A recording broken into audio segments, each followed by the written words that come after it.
नमस्कार, मैं पलक त्रिवेदी और आप देख रहे हैं इंडिया न्यूज का डिजिटल प्लेटफॉर्म।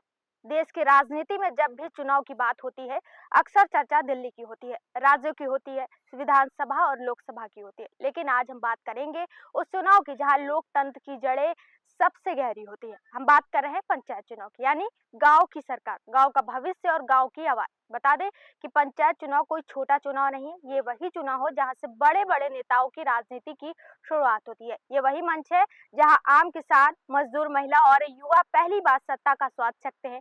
और यही कारण है कि पंचायत चुनाव को अक्सर राजनीति की नर्सरी कहा जाता है। गांव की गलियों में इस वक्त माहौल बदला बदला सा है। दीवारों पर पोस्टर है, चौपालों पर चर्चा है, चाय की दुकानों पर बहस छिड़ी हुई है। कौन बनेगा प्रधान, किसके हाथ में जाएगी क्षेत्र की पंचायत और जिला पंचायत की कुर्सी पर किसका कब्जा होगा। हर गांव में चुनावी गणित अलग है, लेकिन मुद्दे लगभग एक जैसे हैं। सड़क चाहिए, नाली चाहिए, पानी चाहिए, बिजली चाहिए, राशन चाहिए और सबसे बड़ी बात इज्जत और हिस्सेदारी चाहिए। पंचायत चुनाव की खास बात यही है कि यहाँ उम्मीदवार कोई दूर का नेता नहीं होता, वो आपका पड़ोसी होता है, रिश्तेदार होता है, कभी कभी तो वही व्यक्ति होता है जिससे आप रोज मिलते हैं। यही वजह है कि यहाँ राजनीति सीधे दिल से टकराती है। इस बार पंचायत चुनाव में एक और बड़ा बदलाव साफ दिख रहा है, महिलाओं और युवाओं की बढ़ती भागीदारी। आरक्षण की वजह से बड़ी संख्या में महिलाएं चुनाव मैदान में है। कई जगहों पर महिलाएं सिर्फ नाम के प्रधान नहीं है, बल्कि पूरी मजबूती से फैसले लेते दिखाई दे रही हैं। वहीं युवा भी अब सिर्फ नारे लगाने तक सीमित नहीं है, वे सवाल पूछ रहे हैं, बजट कहाँ गया, काम क्यों नहीं हो रहा और अगली बार क्या बदलेगा।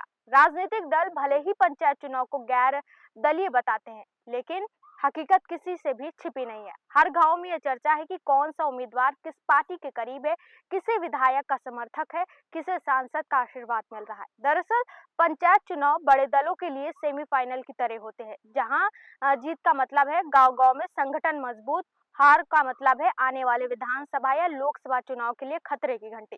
पंचायत चुनाव में जातीय समीकरण की भी अहम भूमिका निभाते हैं। कहीं जातीय निर्णायक है तो कहीं विकास और कहीं किसी व्यक्ति की छवि। ग्रामीण मतदाता पहले जैसे नहीं रहा, अब वो सिर्फ वादों पर भरोसा नहीं करता है, वो हिसाब मांगता है। पिछले 5 साल में क्या किया, सरकारी योजनाओं का फायदा किसे मिला और किसे सिर्फ आश्वासन। एक और बड़ा मुद्दा जो पंचायत चुनाव में इस बार उभरता दिखाई दे रहा है, ये वो है सरकारी योजनाओं की जमीनी हकीकत। प्रधानमंत्री आवास योजना, मनरेगा, स्वच्छ भारत मिशन, पेयजल योजना, इन सब का असर सीधे पंचायत स्तर पर दिखता है। यही वजह है कि पंचायत चुनाव में विकास बनाम भ्रष्टाचार की बहस से सबसे तेज होती है। चुनाव आयोग और प्रशासन के लिए भी पंचायत चुनाव किसी बड़ी चुनौती से कम नहीं है। हजारों बूथ, लाखों मतदाता और गांव-गांव में शांतिपूर्ण मतदान सुनिश्चित करना, ये सब आसान काम नहीं है। सुरक्षा व्यवस्था से लेकर मतगणना तक हर स्तर पर कड़ी निगरानी की जा रही है। खासतौर पर संवेदनशील इलाकों में अतिरिक्त पुलिस बल की तैनाती की गई है। प्रशासन का साफ संदेश है कि मतदान निष्पक्ष और किसी भी गड़बड़ी को बर्दाश्त नहीं किया जाएगा। लेकिन इन सब के बीच सबसे अहम है मतदाता। अगर गांव का मतदाता जागरूक है तो पंचायत मजबूत होगा और अगर पंचायत मजबूत होगा तो लोकतंत्र मजबूत होगा। आज पंचायत सिर्फ सड़क और नाली तक सीमित नहीं है, आज पंचायत शिक्षा, स्वास्थ्य, रोजगार और सामाजिक न्याय की पहली सीढ़ी है।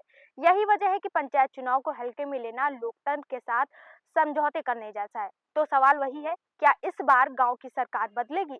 क्या नए चेहरे मौका पाएंगे या फिर पुराने नाम ही दोहराकर सत्ता में लौटेंगे? इन सब सवालों के जवाब आने वाले नतीजों में मिलेंगे। लेकिन एक बात तय है कि पंचायत चुनाव ने गांव की राजनीति में नई ऊर्जा भर दी है।